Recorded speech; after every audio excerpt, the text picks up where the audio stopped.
নমস্কাৰ বন্ধু বান্ধৱীসকল সকলোকে স্বাগতম জনাইছোঁ অন্য এটা ভিডিঅ'লৈ।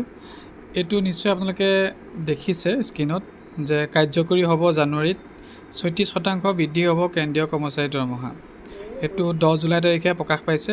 কমেও ৩৬% বৃদ্ধি পাব কেন্দ্ৰীয় কৰ্মচাৰী বেতন। অষ্টম দৰমহা আয়োগৰ সিদ্ধান্তত চৰকাৰে মোহৰ মাৰিলেই চাকৰিয়ালে বৰ্তমানৰ তুলনাত অধিক ধন লাভ কৰিব।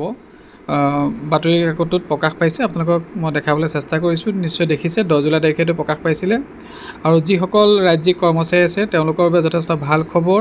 আৰু যিসকলে নতুনকৈ নিযুক্তি লাভ কৰিব তেওঁলোকেও এই যি চৰকাৰৰ সিদ্ধান্ত সেই সিদ্ধান্তত তেওঁলোকো সাঙুৰি লোৱা হ'ব আৰু তেওঁলোকৰ বাবে যথেষ্ট ভাল খবৰ বুলি ক'ব লাগিব। 2026 চনৰ পৰা যিসকল কেন্দ্ৰীয় আৰু ৰাজ্যিক কৰ্মচাৰী আছে সকলোৰে ৩৬% দৰমহা বৃদ্ধি পাব।